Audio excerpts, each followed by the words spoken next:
Hey everyone, welcome back to Kevin Reviews.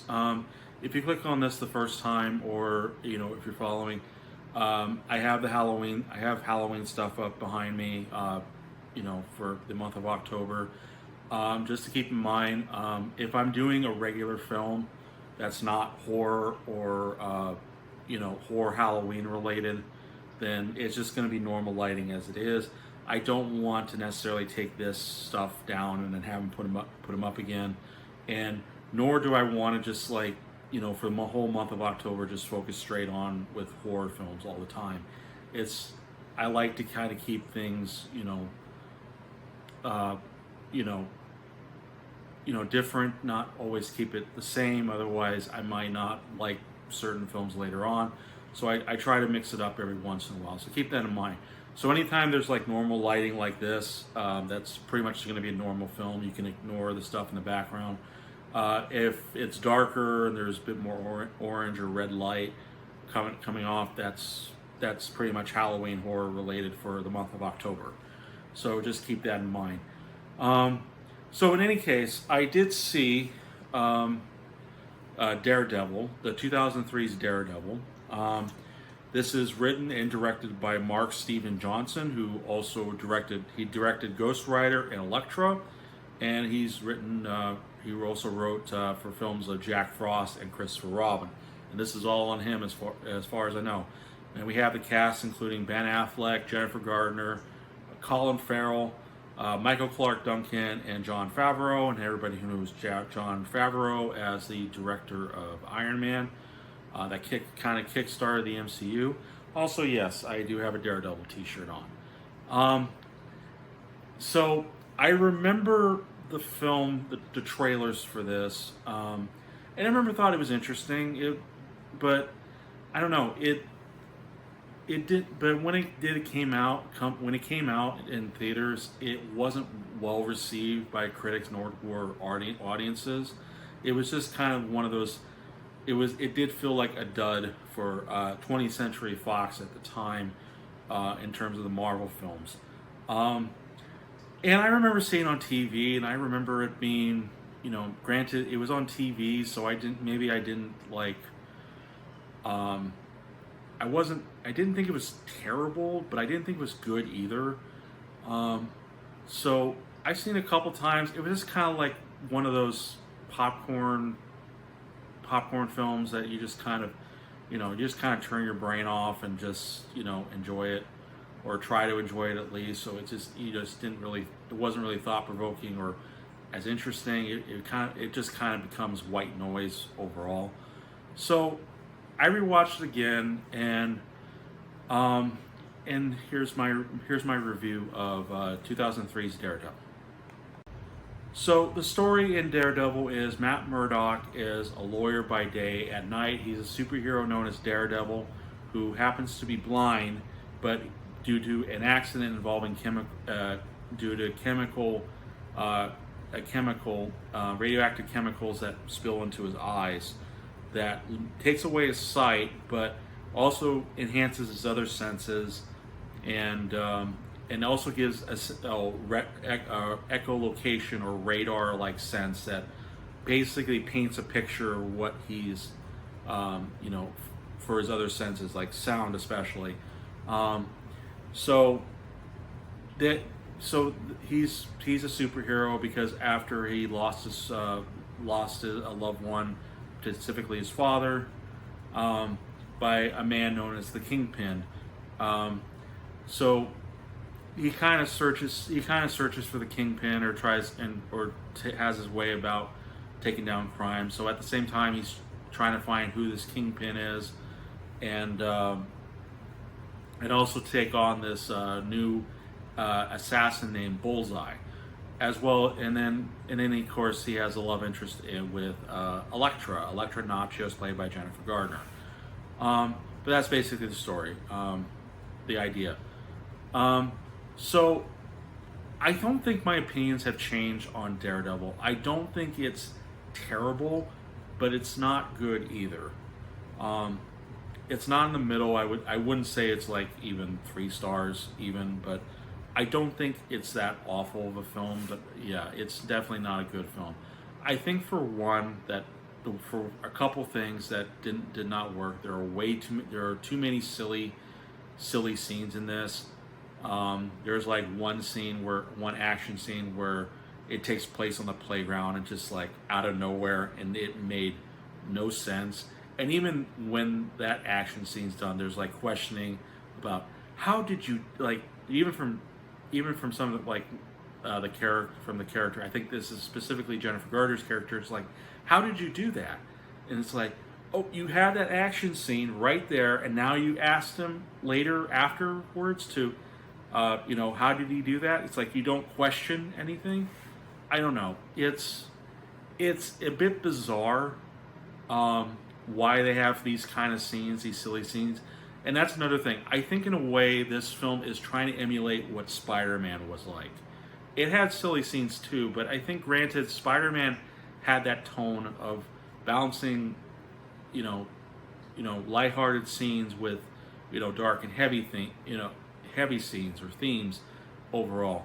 But Daredevil is not exactly like that. Especially when I know a bit more of the comics now, I don't think Daredevil is like that. Back then, probably not. It's likely not that. But I think nowadays, since I'm a bit more familiar with Daredevil, because granted I got the shirt for it, I don't think it needs to be treated this way. And then we eventually get a TV series of Daredevil, which actually does it very well, and that's the perfect tone for Daredevil, not this one. It tries, it just doesn't do it very well. There's many times where Daredevil's brooding or whatever. Action scenes are really shoddy. Even choreography wise is not always great.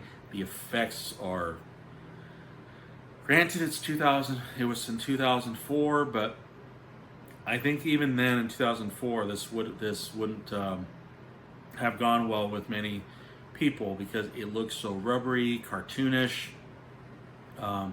Granted, I said that in the Spider-Man, but at least with Spider-Man, the first Spider-Man film, it has that excuse because he has spider powers. He can get away with the web swinging and wall crawling, being like a spider. For Daredevil, not so much, because he still acts a bit more human in a way, and it just doesn't hold up, and it looks really bad at times.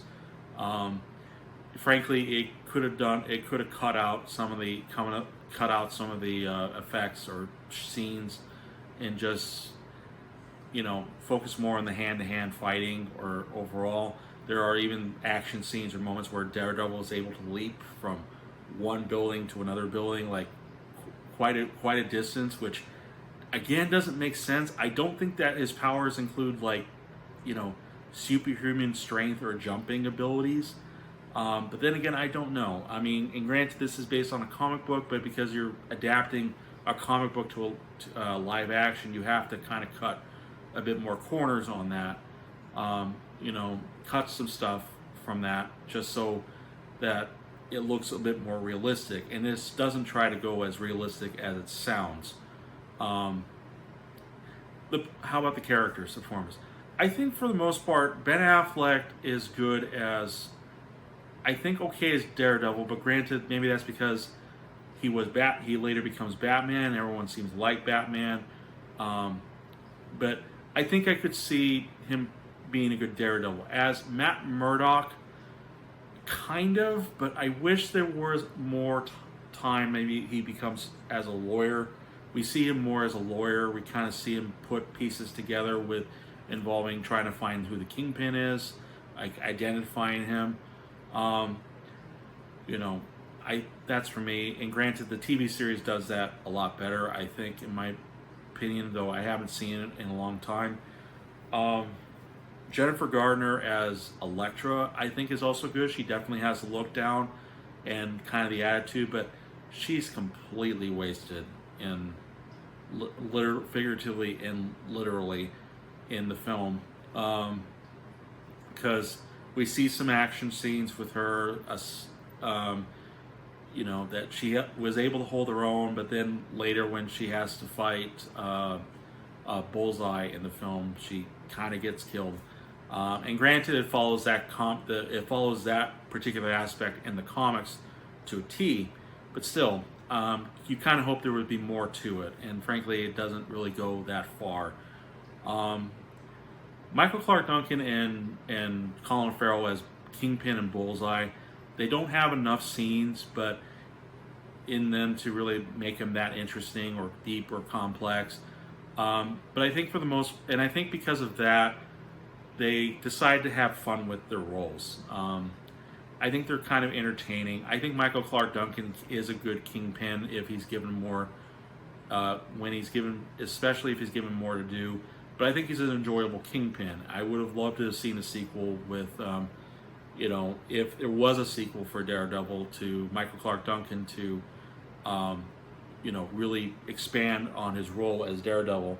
As for Colin Farrell, again, he's entertaining too. There's moments where he's doing these silly scenes, silly moments, like kind of similar to Blade when he does that thing. But for Bullseye, like he plays with this little tattoo. He kind of snarls and sneers. When he sniffs a rose, it kind of just irks him a little bit. I don't know. It's kind of entertaining though. It's very silly. Let's see. I think that's about it. All I can think of about for Daredevil. I think overall, I'm going to give Daredevil 2.5. I think this is one of those films. I don't think it's bad if you watch it. You may or may not like it, or just at least find it okay, as I did. But I don't think it's like the worst of the Marvel films by a long shot. It's just kind of white noise. You just kind of sit through it and just kind of, just take it like, okay, this was your best shot as Daredevil. Could have been better, but it's like, okay. But I think if it went for a darker tone, like the TV series did, and